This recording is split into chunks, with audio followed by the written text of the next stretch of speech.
Good morning, students. Now let us start with the other topic, that is what is a solution. A solution is a homogeneous mixture of two or more substances. You come across various types of solutions in your daily life. Lemonade, soda water. Lemonade, अगर हमने नींबू शरबत बनाया तो क्या होता है, सारे के सारे इंग्रेडिएंट्स उसमें मिक्स हो जाते हैं, हमें एक जैसा सोल्यूशन मिलता है. Okay, soda water. There are examples of solutions. Usually we think of a solution as a liquid that contains either a solid liquid or a gas dissolved in it, but we can also have solid solutions and gaseous solutions. Solid solutions, that means alloy, जैसे कि भ्रांस होता है. भ्रांस is an alloy of copper and zinc. Gaseous solutions, air is a mixture of many gases. Yes. In a solutions there is homogeneity means एक जैसा, जैसे कि हवा में बहुत सारे गैसेस है, लेकिन क्या हम हर एक गैस को देख सकते हैं? नहीं, बिकॉज वो यूनिफॉर्म है. जो एयर है हमारे आसपास उसमें बहुत सारी गैसेस होती है, ठीक है, लेकिन हमें सारी गैसेस एक जैसी दिख रही है, एयर हमें एक जैसा दिख रहा है. Alright. For example lemonade taste this same throughout. Lemonade जो है वो इट टेस्ट थ्रू आउट, उसका टेस्ट कितना भी सिप हम ले रहे हैं एंड तक उसका टेस्ट सेम ही आता है. This shows that particles of sugar और salt are evenly distributed in the solution. ऐसा तो नहीं है ना कि एक सिप लिया तो बहुत ज़्यादा मीठा है, दूसरा सिप में सॉल्टी लग रहा है, तीसरा सिप में वापस मीठा लग रहा है, चौथे सिप में सॉल्टी लग रहा है. नहीं, ऐसा नहीं होता है. जो नींबू शरबत का जो टेस्ट होता है वो थ्रू आउटली हमें सेम रखता है. दैट्स वाई ये जो है वो सोल्यूशन है, मतलब कि शुगर और सॉल्ट जो है वो इवनली डिस्ट्रीब्यूटेड हो चुके हैं. सोल्यूशन इवनली मतलब एक जैसे डिस्ट्रीब्यूट हो चुके हैं. Okay. Now here is given one notice. Alloys are a mixture of two or more metals or a metal and a non-metal and cannot be separated into their components by physical methods. Alloys क्या होता है students? Metals, दो metals को जब हम mix करते हैं तो हमें एक तीसरा metal मिलता है, ठीक है. But still an alloy is considered as a mixture because it shows the properties of its constituents and can have variable composition. For example, brass is a mixture of 30% zinc and 70% copper. जो brass होते हैं, brass वो किससे बना हुआ होता है? Zinc जो एक मेटल है, copper, okay, 30% zinc and 70% copper, इन मटेरियल से वो बना हुआ होता है. Okay. Next, a solution has a solvent and a solute as its components. Component of the solution that dissolves the other component in it. The component present in larger amount is called solvent. Component of the solution that is dissolved in this solvent is called a solute. Now what is a solute और solvent क्या है? solute वो चीज़ है जो हमने पानी के अंदर डालते हैं, जो कम क्वांटिटी में होता है. solvent वो है जो लार्जर क्वांटिटी में होता है. जैसे कि अगर मैंने सॉल्ट को वाटर के अंदर डिसॉल्व किया है तो क्या होगा, सॉल्ट जो है वो मेरा solute हो गया and water will be my solvent. Examples are solution of sugar in water is a solid in liquid solution. Solution of sugar in water is a solid in liquid solution. In this solution, sugar is a solute and water is the solvent. ये क्या हुआ, solid हमने डाला है कहाँ पे, liquid के अंदर. Solution of iodine in alcohol known as tincture of iodine has iodine as a solute and alcohol as the solvent. Okay. Aerated drinks means soda water जिसमें हम कार्बन डाइऑक्साइड मिलाते हैं. ऑलराइट. अगर गैस इन लिक्विड सोल्यूशन, इसमें क्या डाला है हमने, carbon dioxide gas in liquid solution. This contain carbon dioxide gas as a solute and water as solvent. Air is a mixture of gas in gas. Air क्या होता है, mixture है बहुत सारी गैसेस का, मतलब gas in gas. Air is a homogeneous mixture of number of gases. Two main constituents क्या है, 20% oxygen and 78% nitrogen. Other gases are present in very small quantities. Now properties of a solution. Solution के क्या properties होते हैं?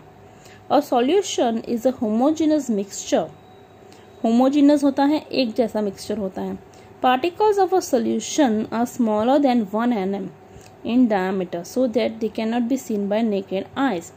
That means solution के जो particles है, जैसे कि सॉल्ट को अगर हमने पानी के अंदर डाल दिया तो हमको सॉल्ट के पार्टिकल्स उसमें दिखते ही नहीं है, ठीक है, या फिर पूरा सोल्यूशन का पार्टिकल्स हमें नहीं दिखता. दैट मीन्स वो उसके जो पार्टिकल्स होते हैं वो बहुत ही छोटे होते हैं. Because of very small particle size they do not scatter a beam of light passing through the solution, so the path of light is not visible in a solution. अब स्टूडेंट सॉल्यूशन में क्या होता है, particles जो है वो बहुत ही छोटे छोटे होते हैं, ठीक है, और बहुत ही फुल्ली पैक्ड हो जाते हैं। इसलिए जो बीम ऑफ लाइट, अगर हम लाइट पास करते हैं इस तरीके से, अगर हमने लाइट को पास किया तो सॉल्यूशन में ये लाइट जो है वो पास नहीं होती है, क्योंकि सॉल्यूशन में क्या होता है, पार्टिकल्स जो है वो एक दूसरे के अंदर पूरे डिजॉल्व हो चुके होते हैं और बहुत ज़्यादा छोटे छोटे पार्टिकल्स होते हैं, इसलिए वो बीम ऑफ लाइट को पास नहीं कर पाते हैं। Okay, solution particles cannot be separated from the mixture by the process of filtration. Solute particles do not settle down when left undisturbed, that is solution is stable. Okay, solute के particles जो है वो अगर हमने filter कर दिया, जैसे कि अगर मैंने सॉल्ट को पानी के अंदर डाला और अगर मैं उसको फिल्टर कर रही हूँ, ठीक है, तो क्या सॉल्ट के पार्टिकल्स बाहर आ जाएंगे? नहीं आ जाएंगे, क्योंकि वो टोटली उसके अंदर डिजॉल्व हो चुका है।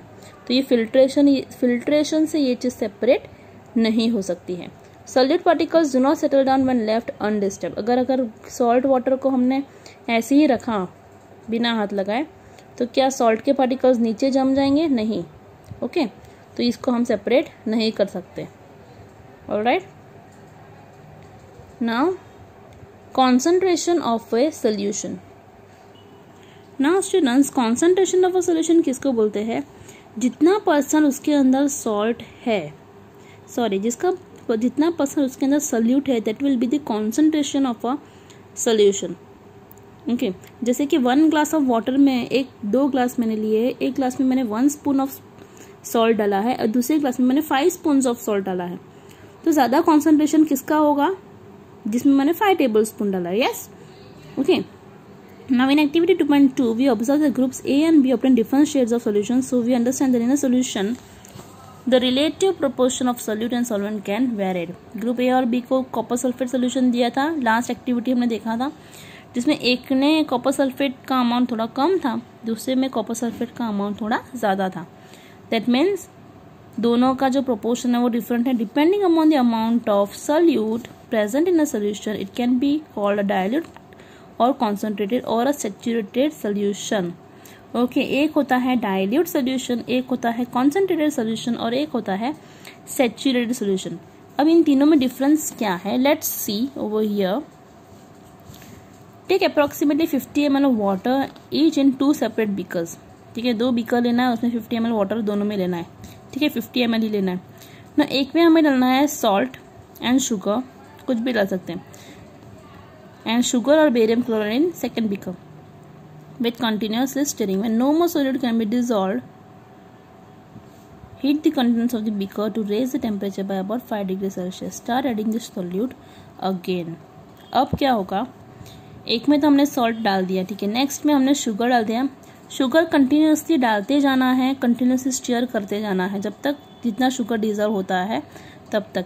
एक पॉइंट ऐसा आएगा जब शुगर डिजॉल्व होना बंद हो जाएगा, तब क्या करना है, हमें थोड़ा सा उसको हीट करना है, ठीक है, थोड़ा सा उसको टेम्परेचर में लाना है, फिर वापस से हमें सोल्यूट को डालना है।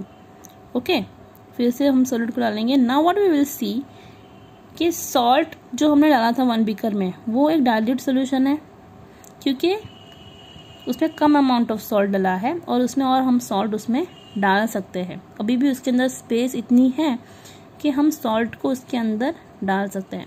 लेकिन जिस बीकर में हमने शुगर डाला है और हीटिंग करने के बाद भी शुगर हमने डाला है, वो हमारा हो जाता है कॉन्सेंट्रेटेड या फिर सैचुरेटेड सोल्यूशन। क्यों? क्योंकि अभी उसके अंदर और ज़्यादा शुगर हम ऐड नहीं कर सकते, वो सैचुरेट हो चुका है, उसके अंदर हम और शुगर ऐड नहीं कर सकते, इसलिए उसको बोलेंगे कॉन्सेंट्रेटेड या फिर saturated solution. Understood the difference?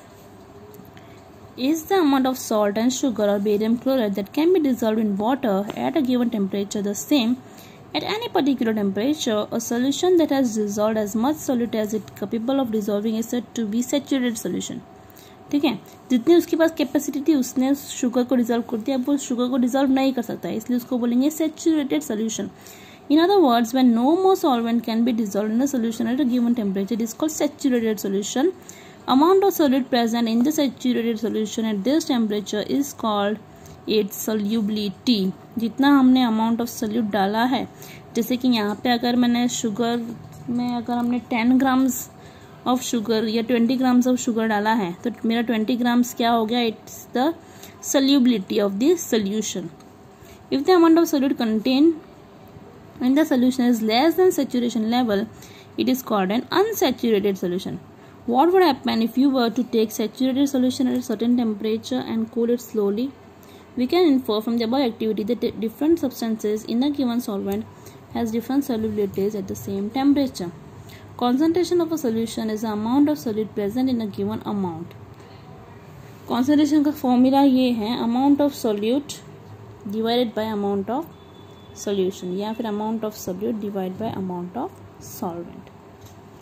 There are various ways of expressing the concentration. First one is mass by mass percentage of solution, that is mass of solute upon mass of solution into 100. Volume percentage क्या है, mass of solute upon volume of solution into 100. Okay, only this much for today. Thank you.